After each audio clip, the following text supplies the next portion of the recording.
स्पष्ट कर दूं, ये जो हिंदी साहित्य के प्रश्न है ये सिर्फ एलटी टेट की परीक्षा तक ही सीमित नहीं है। चाहे आप बात करें एलटी कमीशन की या फिर टीजीटी पीजीटी हिंदी की या फिर हिंदी साहित्य की परीक्षा जैसे सेट हो, नेट हो, असिस्टेंट प्रोफेसर हो, वहाँ पर भी डायरेक्ट इनडायरेक्ट आपको ये प्रश्न देखने के लिए मिलेंगे। तो ध्यानपूर्वक आप इसे देख लें, ठीक है ना। बाकी आगे बढ़ने से पहले आपको बता दूं, वीडियो अच्छी लगी तो बस ये लाइक शेयर और सब्सक्राइब करना। और किसी भी तरह की कोई क्वेरी हो तो व्हाट्सएप कर सकते हो आप यहाँ पर। हाँ, आपको हमारा व्हाट्सएप नंबर दिखाई दे रहा होगा 76 517 294, ये व्हाट्सएप नंबर है। व्हाट्सएप करिए, आपको यहाँ पर कोई क्वेरी होगी तो उसको सॉल्व कर दिया जाएगा। और हिंदी साहित्य के नोट्स इत्यादि मंगवाने हो तो इस पर ही आप संपर्क कर सकते हो। काफ़ी महत्वपूर्ण आज की क्लास रहेगी, तो ध्यानपूर्वक आप देखिएगा। तो देखिए, पहला प्रश्न यहाँ पर क्या पूछा गया है, कसाईपाड़ा किसकी कहानी है। कसाईपाड़ा कहानी विधा की रचना है और किसकी ये होगी, तो ये हो जाएगी शिवमूर्ति की। ज़्यादा यहाँ पर लंबा व्याख्यान नहीं दूंगा, एक्सप्लेन भी नहीं करूँगा, सिंपल से सिंपल इस लेक्चर को रखने की कोशिश करूँगा। प्रश्न पढ़ूंगा और उत्तर दे दूंगा, ताकि समय अब आपके पास थोड़ा सा कम है, इसलिए ये सब कर रहा हूँ। अगला प्रश्न देखिए 2, निम्न में से कौन सा पात्र ईदगाह कहानी का नहीं है। ईदगाह कहानी किसकी होगी, मुंशी प्रेमचंद की प्रसिद्ध कहानी है और बाल मनोविज्ञान पर आधारित है।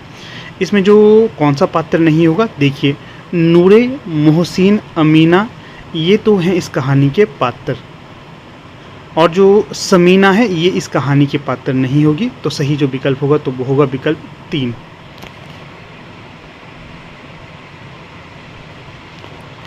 फिर देखिए अगला प्रश्न, ठाकुर का कुआं कहानी के पात्र हैं। पहले तो आपको ये भी ध्यान रखना है कि जो ठाकुर का कुआं है ये किसकी कहानी है, ये हो जाएगी आपकी अपने मुंशी प्रेमचंद की। और इसके पात्रों की बात करें, कौन से यहाँ पर पात्र नहीं हैं, पात्र कौन कौन से हैं, तो देखिए अगर हम यहाँ पर कूट का मिलान करते हैं तो इसके जो पात्र होंगे जोखू, जंगी और ठाकुर, ये इसके पात्र होंगे। तो यहाँ पर जो विकल्प सही होगा, विकल्प 1 ही सही होगा, 1 2 3 ये इस कहानी के पात्र होंगे। पात्र इसलिए आपको करवा रहा हूँ क्योंकि पात्रों से प्रश्न डायरेक्ट पूछे जाते हैं परीक्षा में। अगला प्रश्न है यहाँ 4, निम्न में से कौन से पात्र गदल कहानी के नहीं हैं। तो जो गदल कहानी के पात्र नहीं हैं तो इसमें होगा जो मृदंगिया है, मृदंगिया, ये गदल कहानी के नहीं होंगे। बाकी मोनी, लोहरे, निहाल, डोडी ये गदल कहानी के पात्र होंगे। अगला प्रश्न 5, रसप्रिया किसकी कहानी है। ध्यान रखिए, रसप्रिया कहानी विधा की रचना है और ये रेणु जी की कहानी होगी। रेणु से तात्पर्य फणीश्वर नाथ रेणु, मैला आंचल इनका प्रसिद्ध उपन्यास होगा।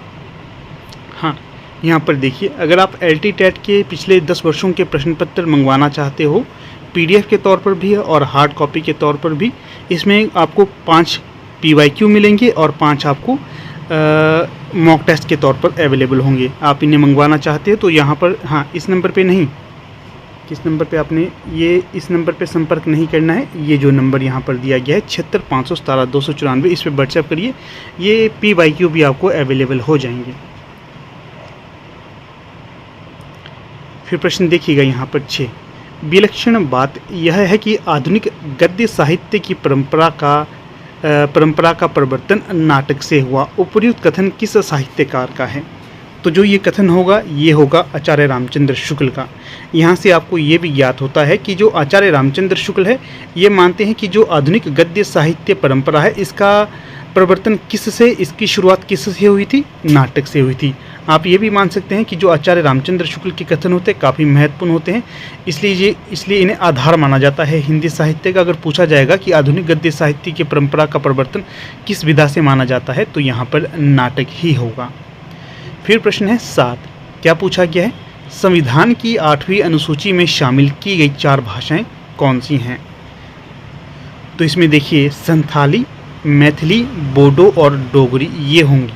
आपसे ये भी पूछा जा सकता है कि संविधान की 8वीं अनुसूची में शामिल की गई भाषाएं कितनी हैं, तो 4 होंगी, संथाली, मैथिली, बोडो और डोगरी। आपसे ये भी प्रश्न पूछा जा सकता है, संविधान की किस अनुसूची में भाषाओं का जिक्र मिलता है, हिंदी भाषा का जिक्र मिलता है, तो ये 8वीं अनुसूची होगा। डायरेक्ट इनडायरेक्ट प्रश्न आपको पूछा जा सकता है, इसलिए ये आपको याद रखना है। फिर प्रश्न है यहाँ पर, भारतीय भाषाओं को कितने प्रमुख वर्गों में बांटा गया है। तो जो भारतीय भाषाओं को मुख्य रूप से 4 प्रमुख भाषा परिवारों में बांटा गया है? पहला है भारोप्य, दूसरा है द्रविड़, तीसरा है ऑस्ट्रिक, चौथा है चीनी तिब्बती। ये याद रखने हैं चारों के चारों आपने। संविधान की 8वीं अनुसूची में 22 भाषाओं को शामिल किया गया है। कितनी भाषाओं को शामिल किया गया है? 22। ये भी आपको याद होना चाहिए। फिर देखिए प्रश्न संख्या 9, भारत में सबसे अधिक बोले जाने वाली भाषाई समूह कौन सी है? तो जो भारत में सबसे अधिक बोले जाने वाले भाषाई समूह है तो ये होगा इंडो आर्यन। कौन सा? Indo Aryan. इसमें हिंदी, बंगाली, मराठी, तेलुगु, तमिल, गुजराती, उर्दू और कन्नड़ जैसी भाषाएं शामिल हैं। इंडो आर्य भाषाएं जो भारत में सबसे अधिक बोली जाती हैं, आर्य भाषा समूह से ये संबंधित हैं। फिर थोड़े से आंकड़े यहाँ पर और देखिए। 2011 की जनगणना के अनुसार भारत में सबसे अधिक बोलने वालों की भाषा हिंदी है। कौन सी है? हिंदी है।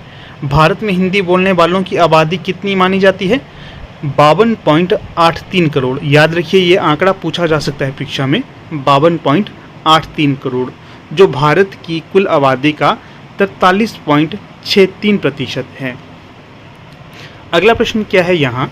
10, भारत में सबसे कम बोले जाने वाला भाषाई समूह है। तो जो भारत में सबसे कम बोले जाने वाला भाषाई समूह है तो ये होगा चीनी तिब्बती।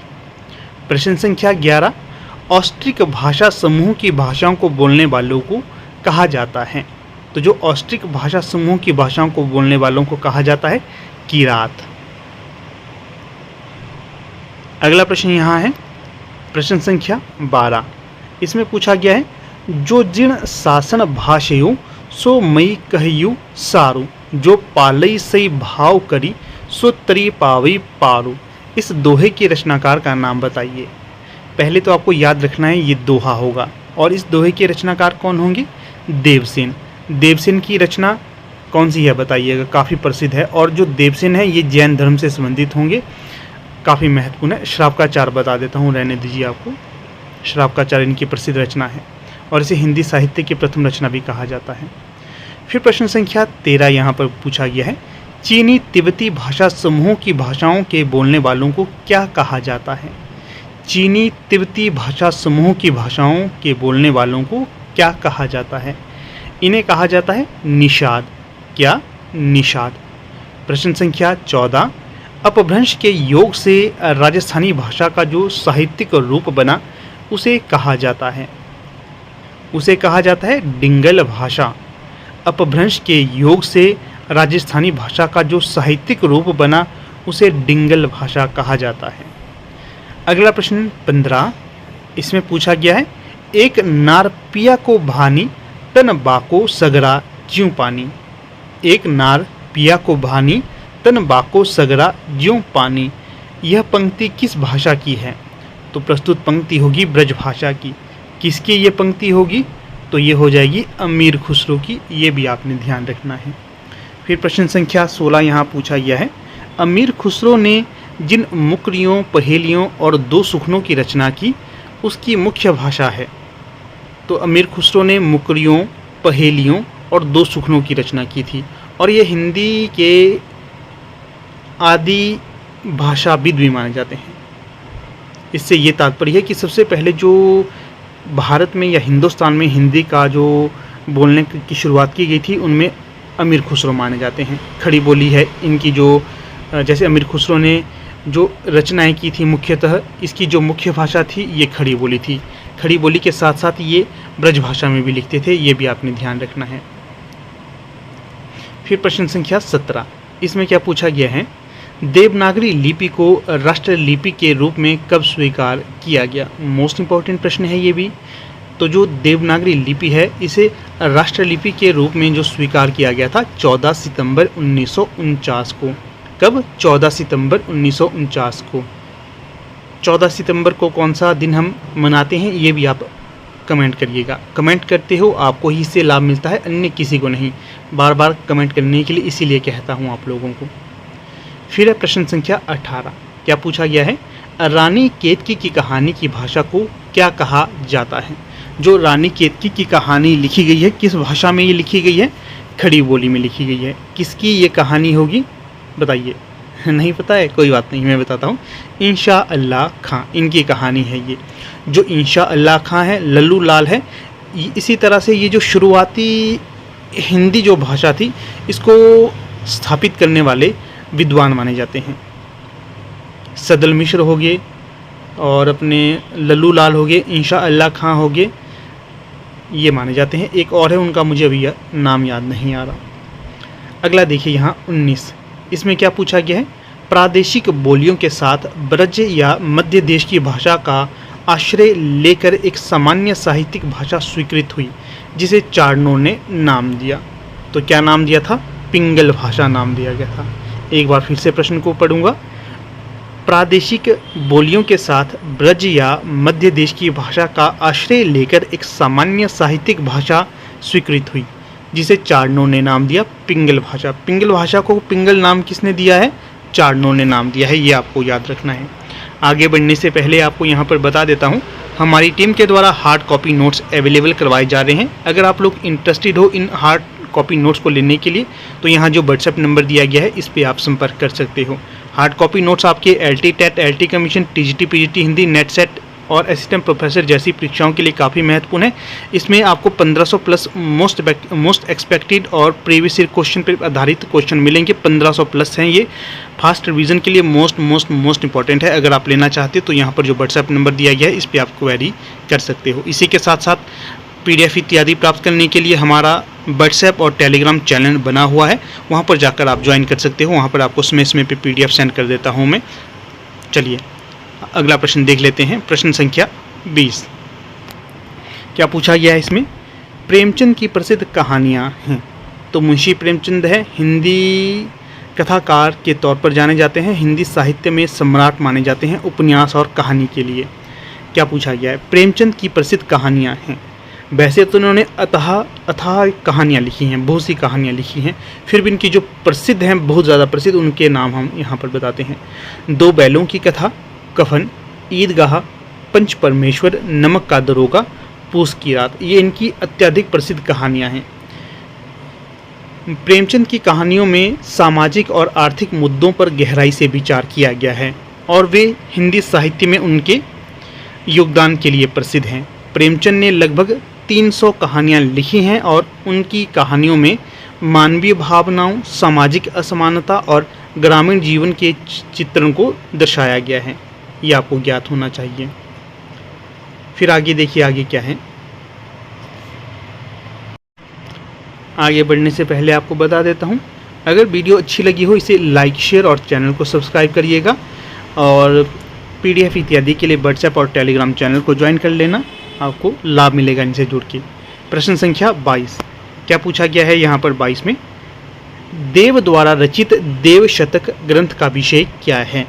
पहले तो आपने ये ध्यान रखना है, देव शतक किसकी रचना होगी? तो ये कवि देव की होगी, रीतिकाल के प्रमुख रचनाकार हैं। और जो ये ग्रंथ है देव शतक, इसका विषय है अध्यात्म। फिर प्रश्न है 23, सुजान चरित्र के रचयिता कौन हैं? तो जो सुजान चरित्र है या चरित्र है, इसके रचनाकार हैं सूदन। प्रश्न संख्या 24, देव द्वारा रचित देव माया प्रपंच किस नाटक का पद्यबद्ध अनुवाद है? तो ये होगा प्रबोध चंद्रोदय का। ध्यान रखिएगा, देव माया प्रपंच किसका नाटक है? कवि देव का। अगला प्रश्न है 25, इसमें पूछा गया है, इनमें से कौन सा ग्रंथ वीर रसात्मक नहीं है? तो आपके समक्ष यहाँ पर 4 विकल्प दिए गए हैं। इनमें जो सही विकल्प होगा तो वो होगा जगत विनोद। ठीक है, तो ये किसका होगा? देव का ही होगा ये। अगला देखिए प्रश्न संख्या 26, देव की कौन सी रचना में कृष्ण चरित्र का वर्णन है? तो जो देव चरित्र है इसमें ये वर्णन होता है। अगला प्रश्न देखिए 27, व्यंग्यार्थ कौमुदी के रचनाकार कौन हैं? तो जो व्यंग्यार्थ कौमुदी, इसके रचनाकार होंगे प्रताप शाही। प्रश्न संख्या 28, इसमें पूछा गया है, देव की भाषा दूसरों की अपेक्षा कुछ अधिक सदोष है तथा उसमें शब्दों की तोड़ मरोड़ और व्याकरण रूपों की अव्यवस्था कुछ अधिक देखने को मिलती है। पंक्ति किस आलोचक की है? तो यहाँ पर जो प्रश्न है इसमें जो होगा सही उत्तर तो वो होगा डॉक्टर नगेंद्र की ये पंक्ति होगी। ध्यान रखिएगा। अच्छा, ये मुझे लग रहा था कथन, इसलिए मैंने यहाँ पर ऐड इसे किया। देव की भाषा दूसरों की अपेक्षा कुछ अधिक सदोष है तथा उसमें शब्दों की तोड़ मरोड़ और व्याकरण रूपों की अव्यवस्था कुछ अधिक देखने को मिलती है। तो ये किस आलोचक का कथन होगा? डॉक्टर नगेंद्र का। फिर प्रश्न है यहाँ पर 29। इसमें क्या पूछा गया है? पृथ्वी सिंह इनमें से किस कवि का वास्तविक नाम था? जो पृथ्वी सिंह है ये किस कवि का वास्तविक नाम था? रसनिधि का वास्तविक नाम था ये। फिर अगले प्रश्न की तरफ रुख करते हैं 30। नगेंद्र ने नायक नायिका भेद का विश्वकोश देव की कौन सी रचना के लिए कहा है? जो डॉक्टर नगेंद्र है ये नायक नायिका के भेद का विश्वकोश देव की किस रचना को मानते हैं? तो ये हो जाएगा सुख सागर तरंग। कौन सा? सुख सागर तरंग। शब्द रसायन, देव माया प्रपंच, सुजान विनोद, सुख सागर तरंग, ये देव की ही रचनाएं होंगी। फिर प्रश्न है यहाँ पर 31। पौन मया करी घूंघट टरे दया करी दामिनी दीप दिखावे, यह पंक्ति किस कवि की होगी? तो जो ये पंक्ति है ये होगी नागरीदास की। किसकी? नागरीदास की। अगला प्रश्न है यहाँ, निम्न सूचियों को सम्मिलित करके सही विकल्प या चयन का कोड कीजिए। सही कोड का चयन कीजिए, आगे पीछे कह दिया। तो यहाँ पर एक तरफ कवि दिए गए हैं और दूसरा उनका जन्म। तो अगर हम इसका सही चयन करेंगे कि किस प्रकार से सही होगा तो इस प्रकार से होगा, आपको बता देते हैं। देखिए, पद्माकर का कौन सा होगा? 1753। मतीराम का होगा 1664 और केशव का क्या होगा? 1555। बिहारी का 1554। ठीक है। जिस भी ग्रंथ को आधार मैंने माना है तो वहाँ पर ऐसा हो सकता है कि आपने किसी और तिथि को यहाँ पर माना हो, क्योंकि जो रीतिकाल हो गए, आदिकाल हो गए, इनके जो ये विद्वान हैं इनकी जो जन्म अलग अलग विद्वानों ने अलग मानी है। जो मेरे पास आधार पुस्तक थी उसके अनुसार ये मैंने माना है। ठीक है। पद्माकर जी का 1753 और मतीराम का 1604, कई जगह 1617 भी दिया जाता है, और केशव दास का 1555, बिहारी का 1595। ये याद रखना है, इसलिए जो सही कूट होगा तो ये होगा अगला देखिएगा प्रश्न क्या है? 33। औरंगजेब के बड़े पुत्र, औरंगजेब के बड़े पुत्र कौन पूछा जा सकता है? औरंगजेब के बड़े पुत्र का क्या नाम है? आजम शाह। तो औरंगजेब के बड़े पुत्र आजम शाह को सुनाई जाने वाली रचना कौन सी है? तो औरंगजेब के बड़े पुत्र को सुनाई जाने वाली रचना का नाम है बहाव विलास। क्या? बहाव विलास। अगला देखिए 34। देव रचित जाति विलास का विषय क्या है? याद रखिएगा, जाति विलास किसकी रचना है? कवि देव की। इसका विषय क्या होगा? भिन्न प्रांतों व जातियों की स्त्रियों का वर्णन। भिन्न प्रांतों व जातियों की स्त्रियों का वर्णन या स्त्रियों का वर्णन जाति विलास से संबंधित होगा। ये भी आप मोटे तौर पर याद रख सकते हो। अगला है 35। गोविंदानंद घन के रचयिता कौन हैं? गोविंदानंद घन के रचयिता कौन होंगे? रसिक गोविंद। फिर प्रश्न है 36। क्या पूछा गया है? फफूंद रियासत के राजा के नाम पर देव ने कौन सी रचना की है? तो जो फफूंद रियासत के राजा हैं इन पर देव ने जो रचना की तो वो है कुशल विलास। कौन सी है? कुशल विलास। अगला है 37। रस पीयूष निधि ग्रंथ के रचयिता कौन हैं? तो जो ग्रंथ है रस पीयूष निधि, इसके रचनाकार होंगे सोमनाथ। अगला प्रश्न है 38। इसमें पूछा गया है जुगल विलास के रचयिता कौन हैं? तो जो जुगल विलास ग्रंथ है इसके रचनाकार होंगे राम सिंह। कौन है? राम सिंह। प्रश्न संख्या 39। आलम केली के रचयिता कौन हैं? तो जो ग्रंथ है आलम केली, इसके रचनाकार होंगे आलम। आलम। और बताइए कौन सा नाम है जो आपको रीति मुक्त के अंतर्गत देखने के लिए मिलते हैं? आलम, घनानंद। और कौन से हैं?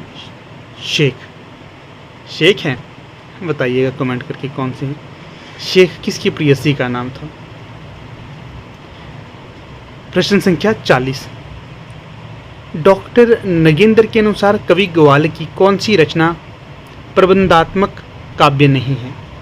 तो जो डॉक्टर नगेंद्र के अनुसार कवि ग्वाल की रचना जो प्रबंधात्मक काव्य नहीं है तो वो होगी कवि हरिदेव विनोद। कौन सी? कवि हरिदेव विनोद।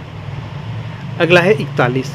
आचार्य रामचंद्र शुक्ल ने हिंदी का प्रथम नाटक किस रीतिकालीन कवि द्वारा रचित माना है? तो आचार्य रामचंद्र शुक्ल ने हिंदी का जो प्रथम नाटक स्वीकार किया है तो वो होगा रीति नाटककार के तौर पर स्वीकार किया महाराजा विश्वनाथ सिंह को। ये रीतिकालीन कवि थे और हिंदी के प्रथम नाटककार थे ये। अगला है 42। इसमें क्या पूछा गया है? इनमें से कौन सी रचना रसिक गोविंद की नहीं है? तो जो काव्य विलास है ये रसिक गोविंद की रचना नहीं होगी, इसका भी आप ध्यान रखिएगा। फिर प्रश्न संख्या है 43। क्या पूछा गया है? आचार्य रामचंद्र शुक्ल के अनुसार राम भक्ति परंपरा में श्रृंगार भावना के प्रवर्तक कौन थे? तो आचार्य रामचंद्र शुक्ल के अनुसार राम भक्ति परंपरा में श्रृंगार भावना के प्रवर्तक के तौर पर जाने जाते हैं रामचरण दास। अगला प्रश्न है यहाँ पर 44। केशव दास के संबंध में असंगत कथन बताइए।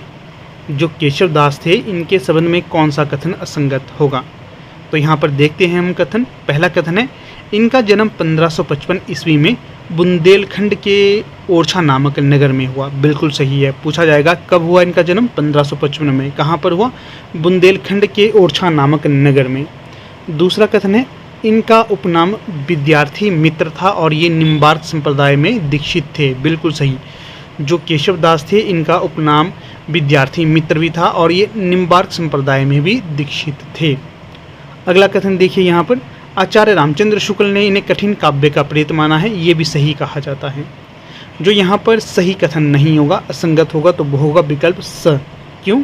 जो रामचंद्र का छंदों का अजायब घर है ये नामवर सिंह का नहीं कथन होगा। किसका कथन है? डॉक्टर राम स्वरूप चतुर्वेदी का कथन होगा ये। फिर प्रश्न संख्या है 45। निम्न में से किसने रामायण गुरुमुखी लिपि में 145 छंदों की रचना की? तो ये की थी कपूर चंद त्रिखा के द्वारा। अगला प्रश्न देखिएगा 47। इसमें क्या पूछा गया है? पंक्तियां वह उनके ग्रंथ के संबंध में असंगत तथ्य बताइएगा, असंगत विकल्प बताइएगा। तो देखिए पहली पंक्ति यहाँ पर दी गई है, जाके प्रिय नाराम विदेही तजिए ताही कोटि बैरी सम यद्यपि परम स्नेही। तो पंक्ति तुलसीदास की होगी और कहाँ से ली गई है? विनय पत्रिका ग्रंथ से।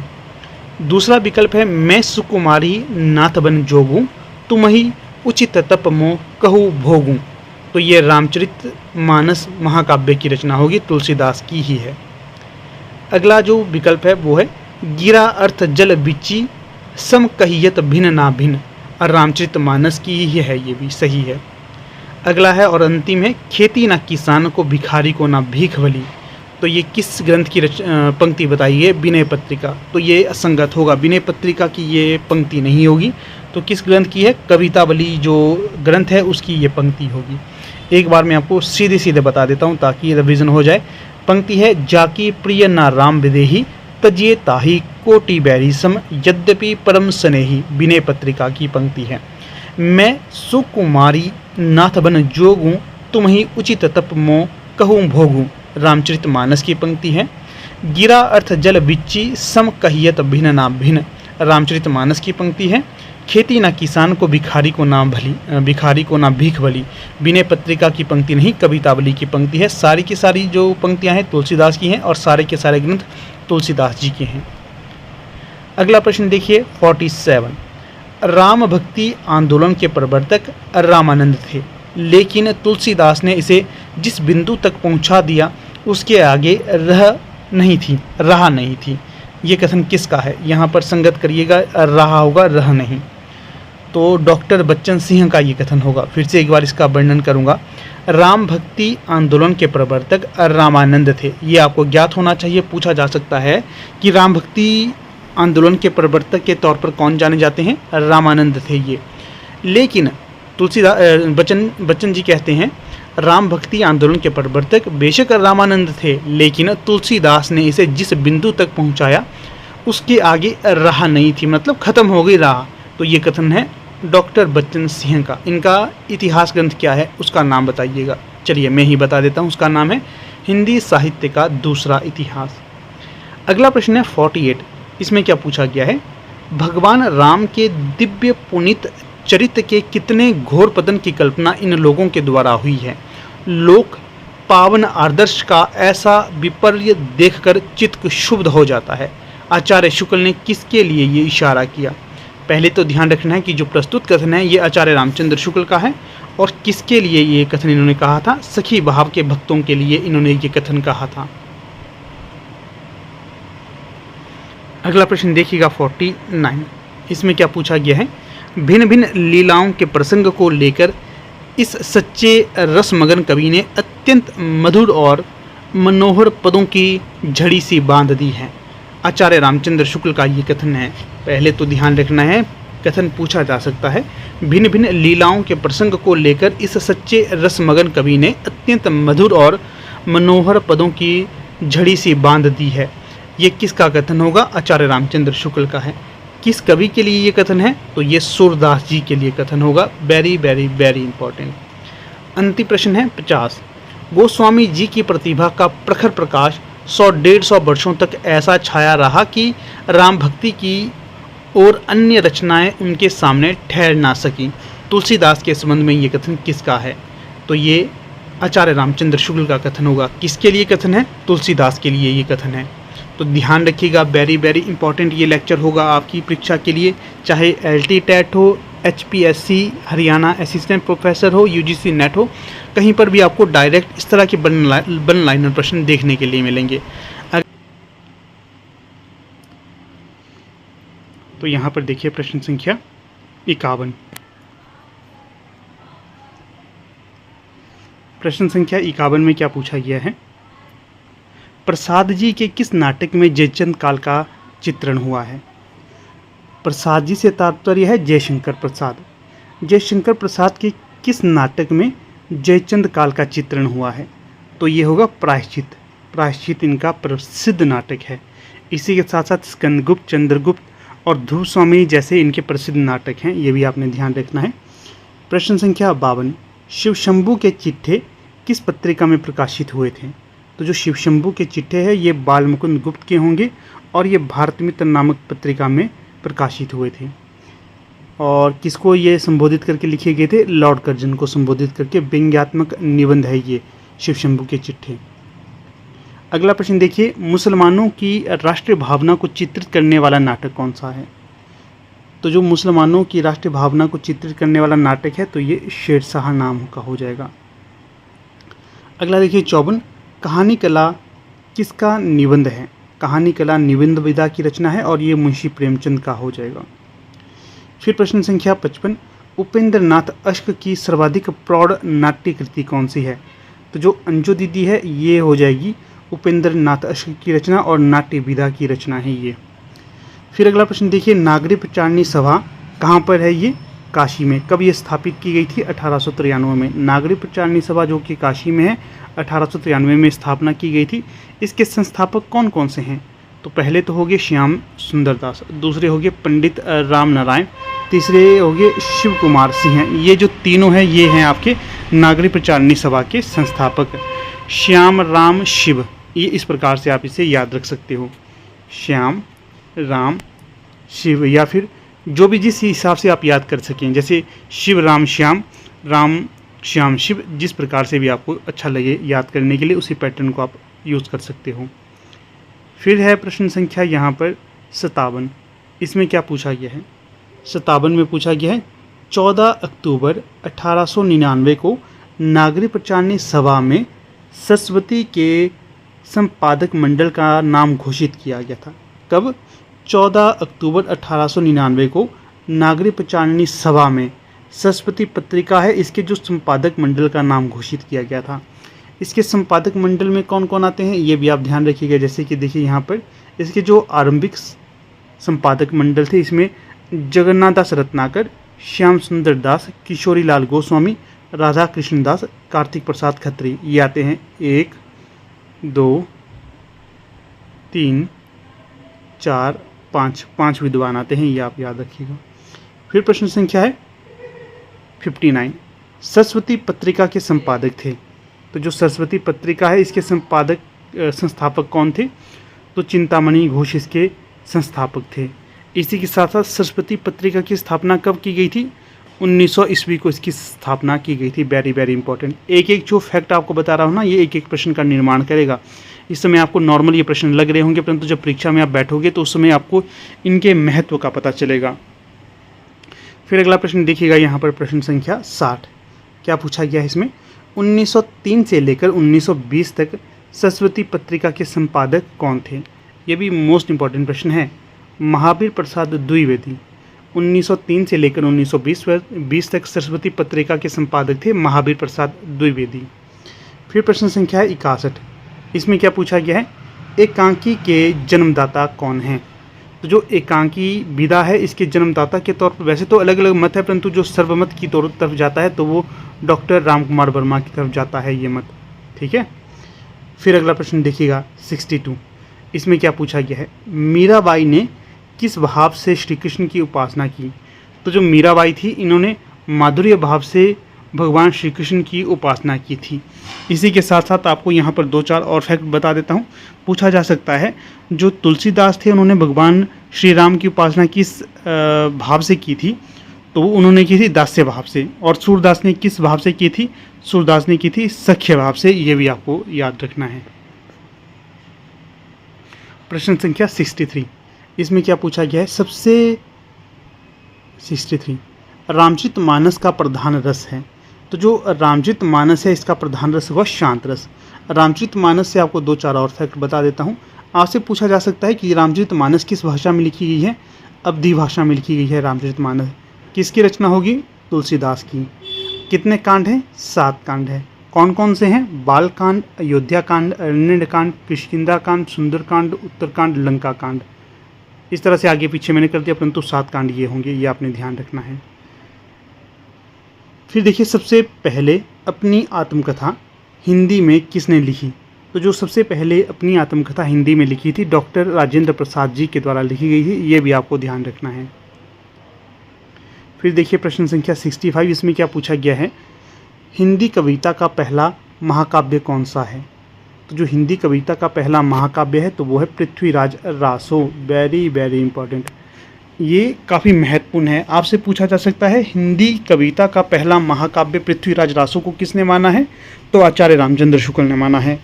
तो हिंदी कथा साहित्य में या फिर हिंदी साहित्य में पहला जो महाकवि किसे स्वीकार किया जाता है? तो ये चंद बरदाई को किया जाता है स्वीकार। किसने किया? आचार्य रामचंद्र शुक्ल ने किया। आपसे ये भी प्रश्न पूछा जा सकता है कि जो पृथ्वीराज रासो है ये किस काल में लिखा गया था? आदिकाल में लिखा गया था। ये आप अलग से ध्यान रखिएगा। अगला प्रश्न देखिए 66। इसमें क्या पूछा गया है? हिंदी के सर्वप्रथम प्रकाशित पत्र का क्या नाम है? तो जो हिंदी का सर्वप्रथम प्रकाशित पत्र है उसका नाम है उदंत मार्तंड। कौन सा है? उदंत मार्तंड। ये भी आपने ध्यान रखना है। अगला प्रश्न देखिए 69। हिंदी साहित्य की प्रथम कहानी कौन सी है? तो हिंदी साहित्य की प्रथम कहानी है इंदुमती। मोस्ट इंपॉर्टेंट पूछा जाएगा किसकी है? ये किशोरी लाल गोस्वामी की है इंदुमती कहानी। और इसी के साथ साथ आपको ये भी याद रखना है कि जो हिंदी कथा हिंदी साहित्य के अंतर्गत हिंदी कहानी है, ये जो कब से शुरुआत हुई थी हिंदी कहानी की? तो 1900 से हिंदी कहानी की शुरुआत हुई थी।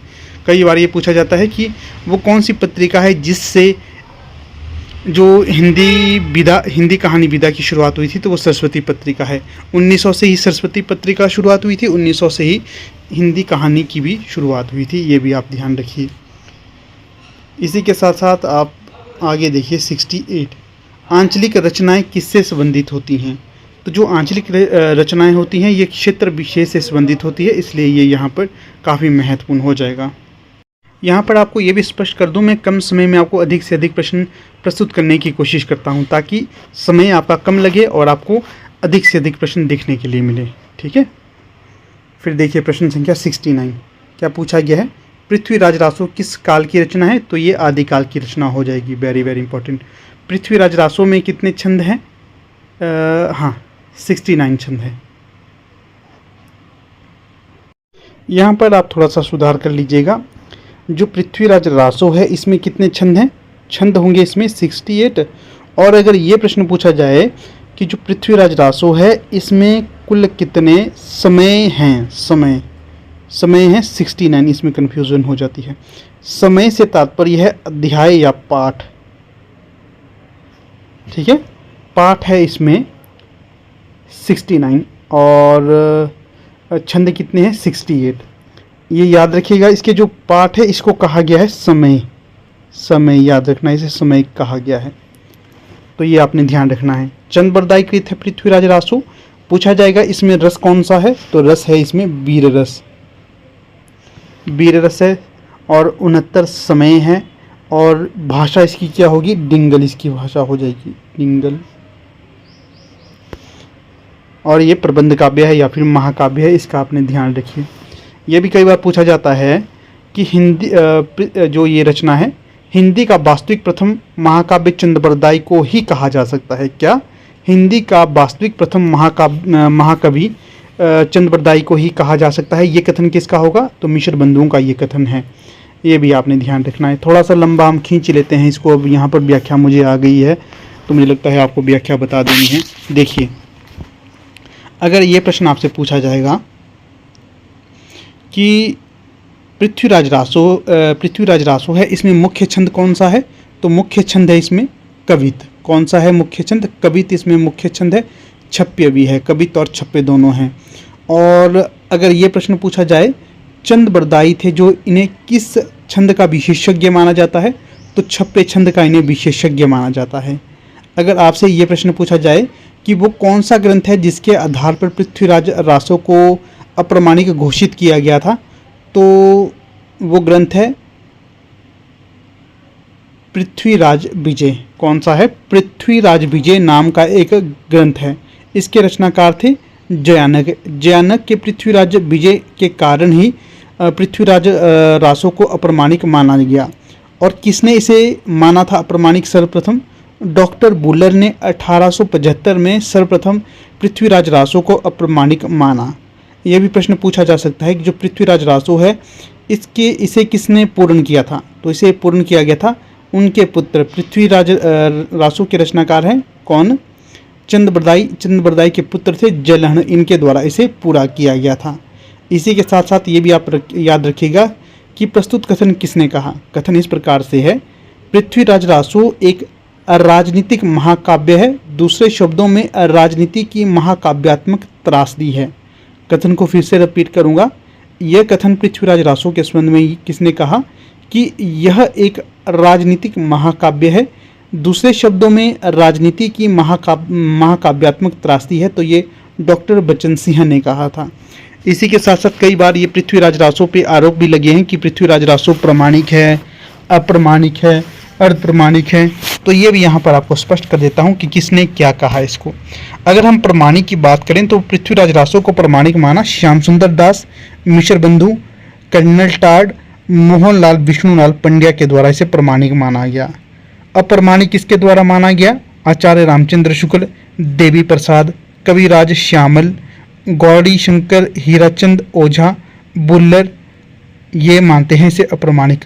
और अर्ध प्रमाणिक मतलब आधा प्रमाणिक कौन मानते हैं इसे, मुनिजीन विजय, आचार्य हजारी प्रसाद द्विवेदी, डॉक्टर सुनीति कुमार चटर्जी, डॉक्टर दशरथ ओझा, ये मानते हैं इसे अर्ध प्रमाणिक। तो ये अलग से जो मैंने आपको फैक्ट बताए ये आपको याद रखने हैं, ठीक। चलिए अगला देख लेते हैं प्रश्न। यहाँ पर प्रश्न संख्या 70 काफ़ी महत्वपूर्ण है ये सीरीज़ आपके लिए। देखिएगा, आपको रिवीजन करवा रहा हूँ ना, तो डायरेक्ट इनडायरेक्ट आपको लाभ मिलेगा। इसी के साथ साथ यहाँ आगे अगला प्रश्न देख लेते हैं 70। इसमें क्या पूछा गया है, आचार्य रामचंद्र शुक्ल के अनुसार राम भक्ति काव्य की सबसे बड़ी विशेषता क्या रही। तो जो आचार्य रामचंद्र शुक्ल के अनुसार राम भक्ति काव्य परंपरा की जो सबसे बड़ी विशेषता रही, तो वो रही इसमें सभी प्रकार की रचना हुई, वह कई प्रकार की रचना पद्धतियों की उत्तेजना इस समय मिली। ये भी आप ध्यान रखिएगा। फिर आगे बढ़ने से पहले यहाँ पर आपको एक पैम्पलेट दिखा देता हूँ। पैम्पलेट कुछ इस प्रकार से है। अगर आप लोग तैयारी कर रहे हैं एलटी टेट,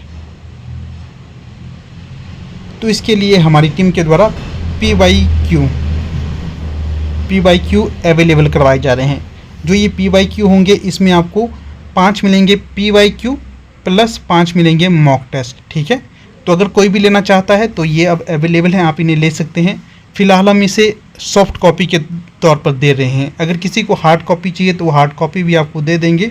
हार्ड कॉपी थोड़ी सी महंगी हो जाएगी क्योंकि प्रिंट इत्यादि निकालने होते हैं। अगर सॉफ्ट कॉपी चाहिए तो वो आपको बहुत ही कम चार्जेस में उपलब्ध होगी। तो अगर आप इसे लेना चाहते हैं तो यहाँ पर जो नंबर इस पे नहीं, नंबर कौन सा है 76,517,294, इस पे आप व्हाट्सएप करिए, इस पे आपको PYQ मिल जाएंगे ये, ठीक है। तो अगर ये लेना चाहते तो ले सकते हैं, आपको रिवीजन हेतु मोस्ट इंपॉर्टेंट होंगे ये 76,517,294।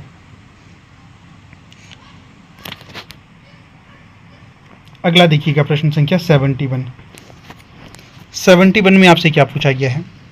सूरदास का कर्म उपासना ज्ञान जनित भ्रम किसने दूर किया। सूरदास का कर्म उपासना ज्ञान जनित भ्रम किसने दूर किया, तुलसीदास जी के द्वारा दूर किया गया। प्रश्न संख्या 72, तुलसीदास ने लोक में फैले अनाचार अत्याचार आदि का भीषण चित्र खींचकर भगवान से अपना सत्स्वरूप धर्म संस्थापक स्वरूप व्यक्त करने की प्रार्थना किस ग्रंथ में की। तो ये की थी विनय पत्रिका में, इंपॉर्टेंट है। अगला है यहाँ 73, इसमें क्या पूछा गया है। इनकी कविता उसी की ढंग की है जिस ढंग की कृष्णोपासक नंददास की। आचार्य रामचंद्र शुक्ल ने किस राम भक्त कवि के लिए ये कथन कहा था। तो ये कथन कहा गया है अगरदास के लिए। अगरदास कैसे हैं, राम भक्त कवि के तौर पर जाने जाते हैं। फिर प्रश्न संख्या 74, नंददास की रास पंचाध्याय श्रीमद् भागवत के अनुसार कितने अध्याय में विभाजित है। तो जो नंददास थे इनकी रास पंचाध्याय श्रीमद् भागवत के अनुसार कितने अध्याय में विभाजित है, 5 अध्याय में विभाजित है। यहाँ से आपको ये ध्यान रखना है कि जो रास पंचाध्याय है ये किसकी रचना है, नंददास की। जो नंददास थे अष्टछाप के कवियों के अंतर्गत आते हैं, अष्टछाप के अंतर्गत आते हैं। अष्टछाप की स्थापना किसने की, विट्ठलनाथ के द्वारा। अगला प्रश्न देखिए 75, इसमें क्या पूछा गया है। राम भक्ति काव्य में तुलसी से बाहर जो कुछ भी है वह निस्तेज है, निष्प्रभ है। तुलसीदास के लिए ये कथन किसने कहा। तो प्रस्तुत कथन डॉक्टर बच्चन सिंह ने कहा। क्या कहा इन्होंने, राम भक्ति काव्य में तुलसी से बाहर जो कुछ भी है वह निस्तेज है, निष्प्रभ है। तुलसीदास के लिए ये कथन डॉक्टर बच्चन सिंह ने कहा। अगला जो प्रश्न है यहाँ पर 76, इसमें क्या पूछा गया है। तो यहाँ पर पूछा गया है तुलसीदास को वेद वेदांग दर्शन इतिहास पुराण आदि में किसने प्रवीण किया। तो जो तुलसीदास को वेद वेदांग दर्शन इतिहास पुराण आदि में प्रवीण किया ये शेष सनातन के द्वारा किया गया। जो शेष सनातन है ये तुलसीदास के विद्या गुरु या शिक्षा गुरु हैं, ये ध्यान रखना आपने। अगला प्रश्न है 77, इसमें पूछा गया है छायावाद शब्द के प्रथम प्रयोक्ता कौन थे। तो जो छायावाद शब्द है इसके प्रथम प्रयोक्ता के तौर पर माने जाते हैं पंडित मुकुटधर पांडे।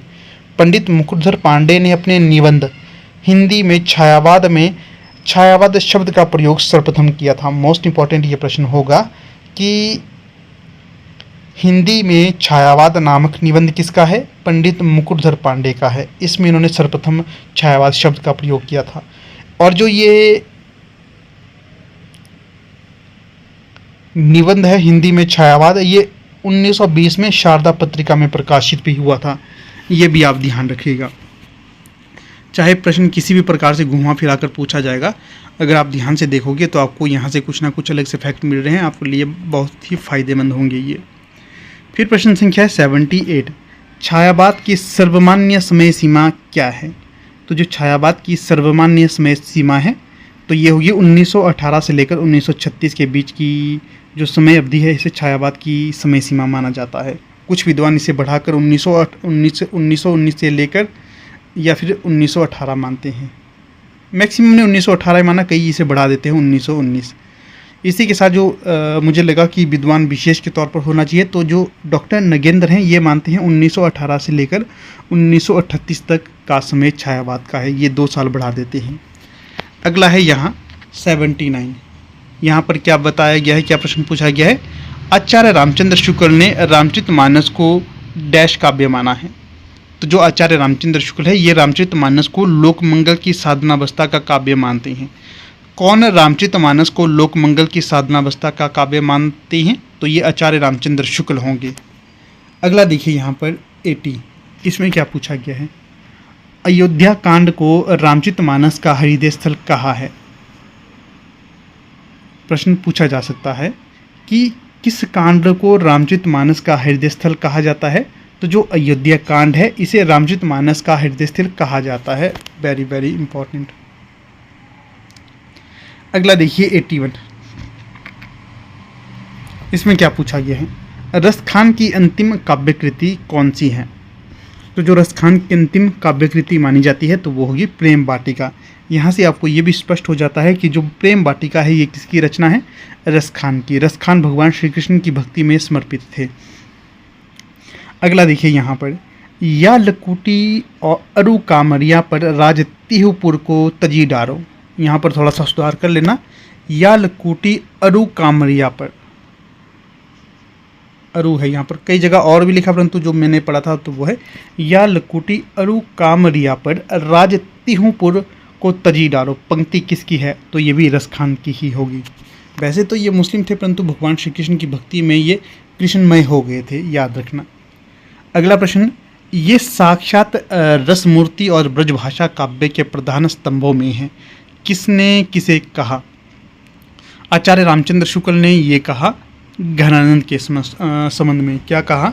ये साक्षात रसमूर्ति और ब्रजभाषा काव्य के प्रधान स्तंभों में से हैं। अगला क्या है यहाँ पर 84। क्या पूछा गया है?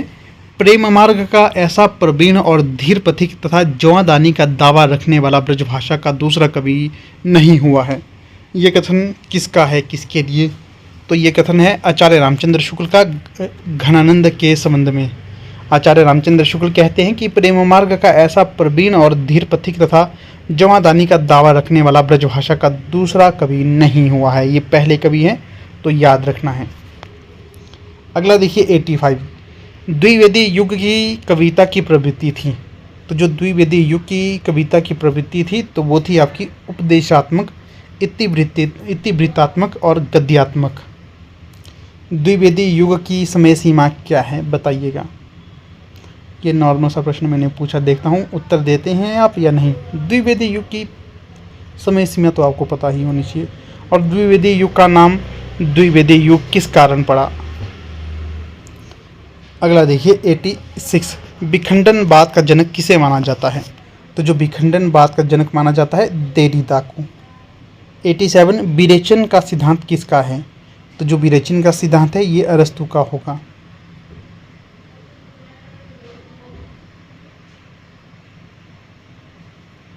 अगला देखिए 88। कविता हमारे परिपूर्ण क्षणों की वाणी है, किसका कथन है? तो ये सुमित्रा नंदन पंत का है। कविता हमारे परिपूर्ण क्षणों की वाणी है, ये कथन सुमित्रा नंदन पंत जी के द्वारा कहा गया था। अगला है 89। निबंध को गद्य का निकष किस आलोचक ने माना है? निबंध को गद्य का निकष माना है आचार्य रामचंद्र शुक्ल के द्वारा। कई जगह मैंने शुक्ल जी लिखा है, कई जगह रामचंद्र शुक्ल लिखा है, ये दोनों एक ही अलग अलग मत सोचना आप, ठीक है। अगला देखिए 90। इसमें क्या पूछा गया है 90 में? हिंदी कविता में मासलवाद के प्रवर्तक कौन थे? तो जो हिंदी कविता है इसमें जो मासलवाद के प्रवर्तक माने जाते हैं रामेश्वर शुक्ल अंचल माने जाते हैं। कौन? रामेश्वर शुक्ल अंचल। फिर देखिए अगला है यहाँ पर, अगले प्रश्न में पहुँचने से पहले आपको थोड़ा सा बता देता हूँ। बहुत बार कैंडिडेट ऐसे कहते हैं कि सर हमें नोट्स चाहिए तैयारी करने के लिए, तो क्या नोट्स अवेलेबल है? हाँ, अब हिंदी साहित्य के इम्पॉर्टेंट नोट्स अवेलेबल हो गए हैं। ये आपके हार्ड कॉपी नोट्स हैं। कैसे हैं? हार्ड कॉपी नोट्स हैं। कोई भी अगर आप लोग तैयारी कर रहे हैं एलटी टेट,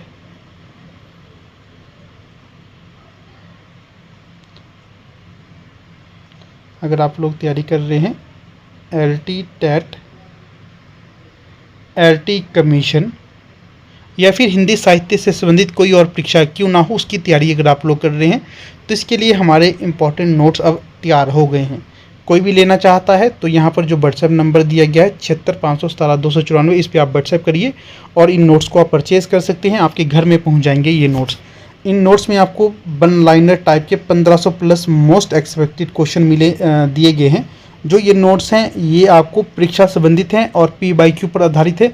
जहाँ पर इंपॉर्टेंट व्याख्या करनी है वहाँ पर व्याख्या भी की गई है, परंतु काफ़ी महत्वपूर्ण है। 1500 क्वेश्चन अगर आप पढ़ लेते हो और ढंग से इनका रिवीजन कर लेते हो कोई भी परीक्षा क्यों ना हो, वहाँ पर आपको काफ़ी महत्वपूर्ण होंगे। चाहे बात करें असिस्टेंट प्रोफेसर की, वहाँ पर भी इस तरह के क्वेश्चन पूछे जाते हैं, 1-9 टाइप के। तथ्य है ना, ये तथ्य प्रश्नों का निर्माण करते हैं, ये आपको ज्ञात होना चाहिए।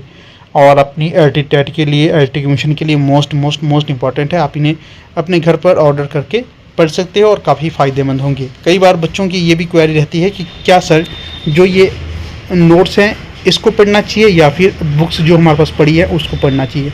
देखिए, अपने अपने स्थान पर सब महत्वपूर्ण हैं। अगर बात करें बुक्स की, तो बुक्स भी अपनी जगह काफ़ी महत्वपूर्ण होती है। जो बुक्स होती हैं ये अपना रोल अदा करती हैं, ठीक है, जो इन्हें करना चाहिए वो करती हैं। परंतु कई जगह ऐसा होता है, देखिए आपको पता होना चाहिए, कई शुरुआती बच्चे होते हैं जो तैयारी कर रहे हैं, उन्हें पता नहीं कि कौन कौन से क्वेश्चन कैसे पढ़ने चाहिए। एक तरह से जो नोट्स होते हैं ना, एक बेस रहती हैं आपकी परीक्षा के लिए। अगर आप इन नोट्स को बार बार रिवाइज करते हो, साथ में आपकी जो पुस्तकें आपने खरीदी है उन्हें भी पढ़ते हो, तो डबल फायदा आपको मिलता है परीक्षा को क्रैक करने के लिए।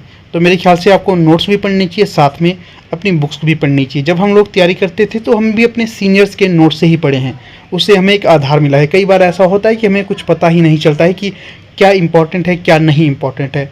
अगर नोट्स आप पढ़ते हो तो वहाँ से आपको पता चलता है कि ये चीज़ें आपने पढ़नी है, दूसरी चीज़ें आपने स्किप कर देनी है, क्योंकि नोट्स एक आधार रहते हैं किसी भी तैयारी को करने के लिए। बाकी जो आपको बेहतर लगता है आप वो कर सकते हो। चलिए आगे देख लेते हैं।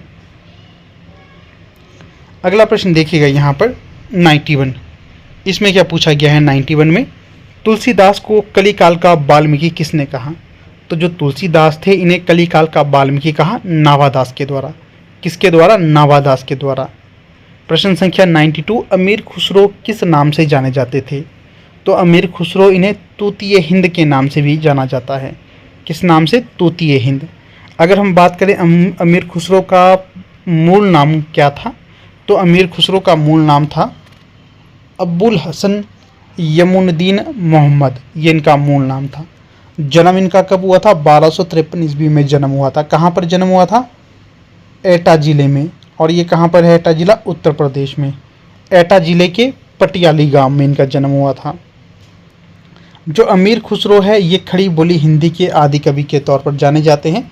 13वीं से 14वीं शताब्दी का इनका समय रहा है। इस समय इन्होंने खड़ी बोली का हिंदवी के रूप में सूत्रपात किया था। और ये आदिकाल के संत, संगीतकार, इतिहासकार, भाषाविद और योद्धा थे, ये भी आपको ध्यान रखना है। इन्हें तूतीय हिंद या फिर हिंद की तूती के नाम से भी जाना जाता है। इनके गुरु का नाम भी काफ़ी इम्पोर्टेंट है।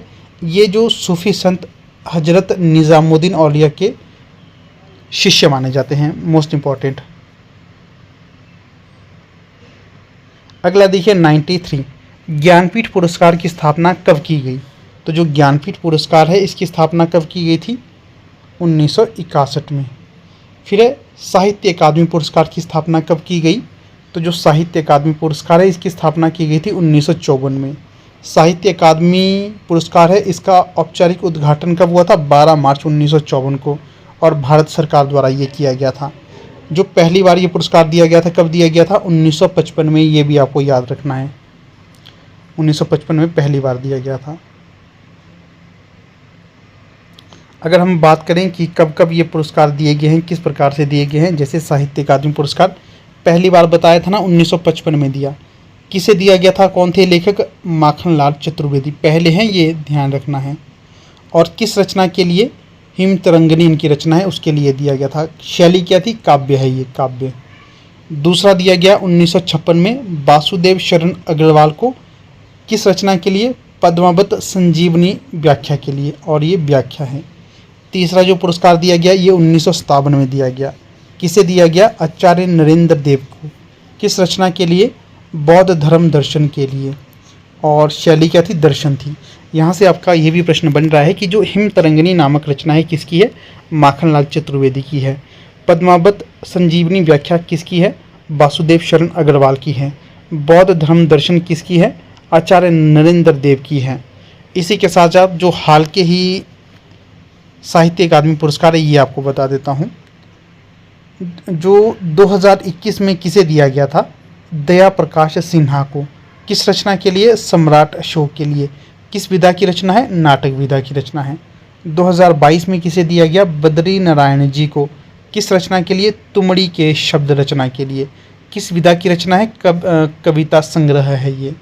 इसके पश्चात 2023 में ये पुरस्कार किसे दिया गया? संजीव कुमार को। किस रचना के लिए? मुझे पहचानो उपन्यास के लिए। ये भी आप ध्यान रखिएगा। एक्स्ट्रा फैक्ट भी यहाँ पर दिए गए हैं, तो मैं ज़्यादा नहीं पढ़ूंगा, आप स्वयं पढ़ सकते हो वीडियो को पॉज करके। प्रश्न संख्या 95 पूछा यह है व्यास पुरस्कार, जो कि एक साहित्यिक पुरस्कार है, इसकी स्थापना कब हुई थी? 1951 में इसकी स्थापना हुई थी। किसके द्वारा की गई थी?